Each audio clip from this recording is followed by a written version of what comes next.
What's up, YouTube? Welcome back to the Acura Audio Garage. Today we have a very special video. We are launching the join button on our channel. So if you have been a subscriber to the channel, you can now join and get some extra perks. They're all listed in the description, and I'll go over them in a separate video of everything involved. But I just want to mention that because along with that program, we're launching a new series of videos. So we're going to try to up the quality of our content to really get involved in the installation to show you what's going on. So this second generation Acura TL is where we're going to start the series. And to give you a breakdown of what the series consists of, I have some equipment here. So we've done videos for different cars where you have bits and pieces of Acura information. We are now looking to purchase these vehicles so that we can do complete videos with extended explanations and also make it interactive, where this is the introduction video to this car, but now with the introduction video we have 5 or 6 more set videos to go out. Before all those videos are filmed, you can ask questions, request certain parts that we make sure we cover, so it helps you learn better for your install if you're planning to do something to your car.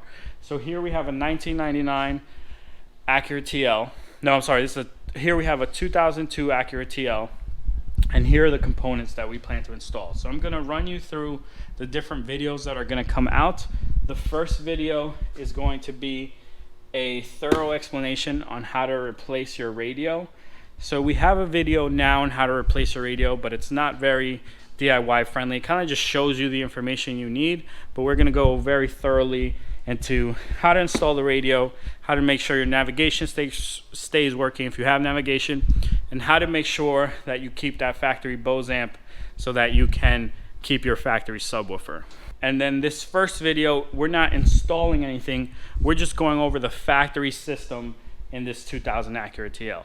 So your factory CD, your factory speakers, that factory subwoofer, your component locations, just a good overview of the system so you can get an idea of what you might want to replace, what you might want to leave alone, what certain things will cost you, etc. Alright guys, just some quick information before we dive into the actual vehicle. I'm sure this is like very common, so this is what you'll want to see first. Here's the subwoofer. So it's a very slim subwoofer. You have problems with clearance back there. So you can see it's a very small, slim sub. It has a footprint of 9 inches, so it's an 8-inch sub, but it's really 9 inches. Then we have our speaker. It comes in this enclosure. This is a 4-ohm speaker made by Bose. This speaker has the same shape as any Honda speaker. It might have some acoustical properties that are specific to Bose, but it has the same shape as all the Honda speakers. Then you have your Bose amp. So this runs that sub. This is in the back behind on one of the seat sides, and that's really your entire audio system. Guys, let's pretend we're traveling back in time. It is 2002, and this car has the most modern features of that time. So our audio system at that time was a game changer. You had a 6 CD changer built into the radio, so you can easily swap the CDs. You didn't have to load new CDs. You get to play 6 CDs at a time. Of course, you had a cassette player. This cassette player was game changing. It had a Dolby technology, noise reduction technology, and also it had auto sense of chromium dioxide tape. All those words basically mean that your tape player in this Acura was cleaner and less noisy. So you got really high quality audio out of that cassette player, and that was a big thing. I mean, back in the day, people were still using cassettes. Not everyone's using CDs yet. Really was next level in this car. I mentioned the 6 CD changer, just very convenient, a big feature at that time. Of course, like any Honda, you had your anti-theft, so you can see it's blinking, and that's just basically to keep theft down of these factory radios. Every Acura is locked down with a code specific to the vehicle. So if someone did steal your radio, they couldn't go put it in their car without having your code. With your radio, you had the controls for it on the steering wheel. So you had volume up, volume down, and channel change. You can see these are a little faded, but they still control the radio. And then you had your standard features. You had AM, FM. Obviously, this is dated now. This video is being filmed in 2022, and this thing is ancient. It still sounds really good. but it's just obviously time for an upgrade. Regular radio, you had seek and you had scan. So seek just basically moves to the next station. Scan would go to the next strongest station.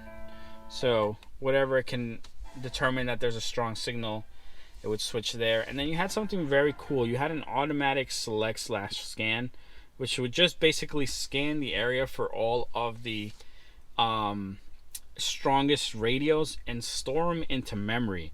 So this was really cool. If you were traveling, you could have them stored into the memory wherever you are, and it puts them into presets. So these are all the presets already made for me, but it doesn't override your presets. So, you know, top of the line, and it sounds good.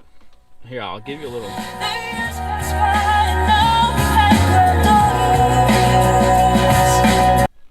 It gets loud. It still sounds really well. It has the bass and it has the full range. The only thing you might be missing a little of that high end, because again, this car has no tweeters. Have the speakers in the door. So if you wanted to add some custom tweeters, you could, but as long as you go with a two-way, three-way, or four-way speaker in the door, you should be set. The other thing that your car might have, if it's a 2003, they added OnStar. So I think from 03 to 05, Acura rolled with OnStar in their vehicles, but it did not stick around. They took it out of their cars later on, and then they took OnStar out of their cars. And I don't think I've seen it. I've seen it. That was a 05 MDX. Yeah, I think. I'm not sure exactly the timeline when they took it out of their cars, but just know it's not in any 99 to 2002 Acura. Only in the 2003s did it start rolling out. Very important thing about the audio system in this Acura, you have your CD changer radio head unit. Behind this, you have the EQ. So you have the Boss EQ that feeds audio back and forth between the radio to the EQ, then to the amplifier in the back. Your radio and that EQ work together to power all of the 4 speakers in the doors. The EQ and the amplifier only power that subwoofer in the back. So we get this a lot. Hey, I want to replace the radio in my Acura. How do I do it? I want to make sure I keep all my speakers. I keep my subwoofer. So keeping all your speakers is guaranteed as long as you use the right harness to replace your radio. The subwoofer is the tricky part. We've developed a harness that bypasses the EQ, and there you plug in for the sub and you get to keep your factory sub. So the audio system for its age in this Acura was top of the line, but now it definitely needs some upgrades. I don't have to show you, but I do want to mention the navigation screen. If you have navigation, there were a couple cool features that were controlled through the navigation, including your climate control. And it was a small screen. I have some facts for you, actually. One sec. PCM. The Brain also had a hard drive, actually, back in the day. So in '99, it launched with a hard drive. So now all of the DVD players you've seen or CD-ROMs that control the navigation in your Acuras all run on CD. But that '99 had a hard drive, and I'm guessing the limitation was the RPMs of the disc. It couldn't get fast enough to produce the map data, so they switched to CDs. But now it makes sense switching back. Everyone's moved to SD cards, but Honda's still using CDs for some reason. If you know why, leave it in the comments. I'd love to learn why they've chosen to stick with CDs for all that time instead of looking at faster storage. But the LCD screen had limitations in heat and cold, so the display technology would get basically have trouble in really hot or cold environments. And what would happen is you would have the screen get really dim, and there was nothing you could do about it until it cooled down or until it heated up to get to the right temperature. It was a 280 by 800 pixels, so that resolution was terrible, and it had 70 points of infrared touchscreen. So it wasn't like a capacitive touchscreen where you could touch it anywhere. It had designated points where you could touch it, and obviously the developers of the software mapped those points to where the buttons were on the software, so that when you touched it, it made sense. It actually activated a button instead of you just not touching anything. Another thing that people ask is, hey, can I convert my non-navigation tail to navigation? Yes, it's not worth it. It's a lot of work. You have to run wires from the trunk to the front, buy the GPS antenna, buy the navigation drive. The investment in time, the investment in money might not seem so big. You might be finding someone who's like, oh, I'll sell you mine for $100. I'll sell you mine for $200. But the investment in time and distinguishing where to run all those wires is just not worth it. If you're looking for something with navigation, just buy a newer model navigation. Just buy a navigation receiver, an aftermarket navigation receiver, or use your phone with Apple CarPlay or Android Auto, and you can get maps that way. That just makes more sense than making the investment. If you're like a true OEM, I don't even know what you fanboy, I don't know what to call it, and you want the factory navigation system, then you can go through it with it. I don't think that's a video we will do, just because it's such a limited audience that would want to see that information. But hey, if you guys are interested, leave it in the comments and maybe we'll think about doing that video. The audio system in this Acura is very simple. Like I mentioned before, radio, EQ, 4 speakers, and then the subwoofer in the back and the amplifier for the subwoofer. So replacing your radio is simple. Replacing your speakers is rather simple. There are some nuances you have to watch out for, and we'll cover those in the exact videos for those installation parts. We'll cover those when we do the installation videos for those parts. But now what I'm going to show you is how the door panel comes off, how the rear cover for the sub comes off, and then some of the information coming out of speakers on the factory radio. So if you were trying to, let's say, add subs, where's your best bass signal, just information that is going to be beneficial to you when you're going to replace components and choosing the right components to use with whatever factory other systems or components you're going to keep. So all that jibber jabber, meaning when you go to replace the radio, can you use the factory speakers? I don't know. We're going to find out. I'm pretty sure you can. Most vehicles you can. When you replace the speakers, can the factory radio power those speakers correctly? We're going to find out. So what kind of signal is this sending to that speaker? Is it a full range signal? Is it limited? Does it have bass roll off? We'll find out. And what kind of frequencies is that subwoofer playing? So when you go to replace it, is that subwoofer playing really low from 60 hertz and below? Is it playing from 100 hertz and below? Or is it playing maybe only from 100 hertz and up? So we're going to look that. I'm going to get the RTA. We're going to look at all the information. And then we'll cover a couple more points for wire running and how to get this vehicle situated for installation. It's huge, so if you're planning to install subs, you got plenty of space. And the reason why I came back here, this is normally where the factory navigation DVD-ROM gets installed, and then your factory subwoofer is limited by this bracket. So when we do that video, I'll show you more, but if you were to install a sub in here, this bracket and these bars are going to get in your way. So you got to either cut them out, or we'll find a solution by the time that video launches. But if you're looking for if you have a please check disc or your navigation isn't working, your DVD-ROM's back here, and you're going to need to figure out what's going on with it. Alright guys, to get this door panel off, it's 2 screws. One right here where my screwdriver is, there's a hole, and then one behind this cover. When you take this cover off, you want to be careful. You can break this little thing off. So you're going to need some kind of tool to pop this off. I recommend a little bit of a screwdriver or something that you can get in there and pop it off. Just be real careful with the plastic. And then this other screw is right here, and then you should be able to tug your door panel off. I want you also to, because won't get out of the way, meet our newest employee. His name is Blackie. He is 5 months. He's a black lab mixed with a pit bull, and he is cute but hella bitey. So if you ever come here and you go to pet him, he might bite you, so be careful. So with a pick tool like this, you can come on this side and pop it up like that, and then you want to be careful. You don't want to bend it too much because it will break. So just like that is fine, and then you can get your screwdriver there and take it out. Once you do that, you're actually going to have to pull this piece a little bit and shift it. So pull it towards you a little bit, and you see how it's shifted like that? That's kind of off center, and you should be able to pull it towards you.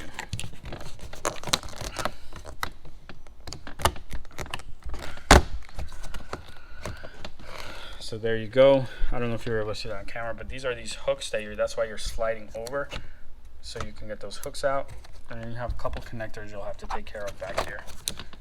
So here you can see the tab for one, and then you'll have to disconnect this locking mechanism, which is a little difficult, but it's just a tab you're going to pull up towards you. So I'm going to get that off, and then I'll show you the next step. Alright guys, so the mechanism here is, there's a little tab over this, so I'll show it to you. So here's the little clip basically you're gonna pull this clip off of this metal bracket, and then you'll be able to pull this little metal bracket up and out of the way. Then you have two connectors. They just have two pull tabs. You just pull them off. And now we took this screw off that's in there. It looks like this. Now we have the ability to just pry. So I already pried, and it got, see, it's very loose already. So now the next thing is we're gonna pop it off, and then we'll have to disconnect this button and this light. We'll also be disconnecting the switch. There's a lot of things to disconnect, and it's gonna get a little bit tricky. So if you're doing this, you might want to have somebody help you. Look at this man sleeping on the job. Like he doesn't have his doggy bed over there. But all right, guys. The door panel is now off, and here are all the connectors you're gonna have to disconnect. So there's one more for the security light. Then there's these three that are underneath here. They all just have tabs. And then be careful with this one. So instead of pulling the lights, you actually just disconnect this guy. It's plugged into here, and it just has a tab as well. You're able to easily disconnect and get the door panel off. Here you see the clearance for the speaker, and then how far the speaker sticks out in the factory location. So what I'm going to do now is I'm going to get an RTA ready, and we're going to look at the audio signal coming out of this speaker from the factory radio, and also remove it from the door so you can see what that looks like. Alright, so to get this speaker out, it's just 3 screws, one here, one there, and then the whole assembly comes out. Then you have the connector, which is just a standard Honda connector, so you pinch at the sides. Oh, you didn't see that. And then the speaker comes out.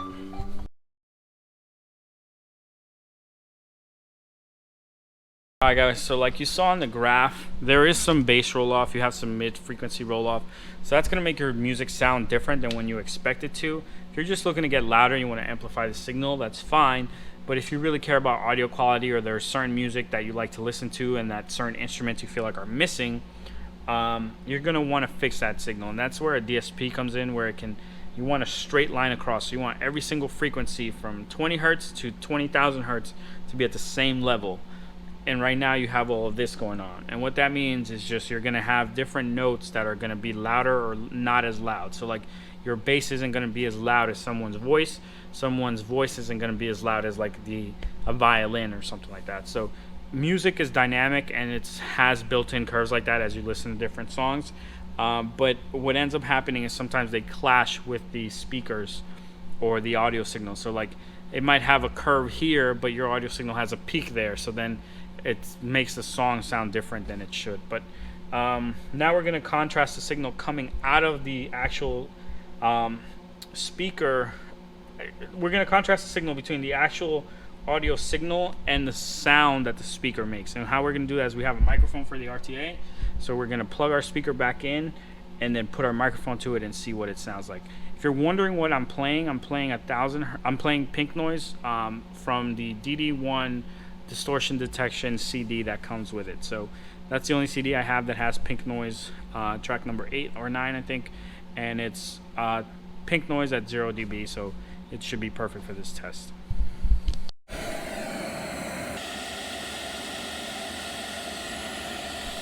You saw the difference. It looks like those high-end frequencies really get compensated by the speaker, since the limited technology doesn't have a nice tweeter. They really send a high amount of highs, and then the speaker kind of levels them out. So you still have somewhat of a curve, but they sound like, it doesn't sound crazy with the actual speaker installed. Alright guys, so now I'm gonna move the RTA to the subwoofer. So I'm gonna put this door panel back, and then we'll move on to the subwoofer. I'm sure you have questions regarding speaker installation. Look for that video. We're gonna do a very thorough installation video, how to sound deaden, what you look out for when you're going to do a lot of power in your door, etc., running wire. So look out for that video. Right now I'm going to put the door panel back. I gave you a quick little summary how to take it off and maybe put a replacement speaker in here, but if you're really looking to do a complete install, just look out for that video.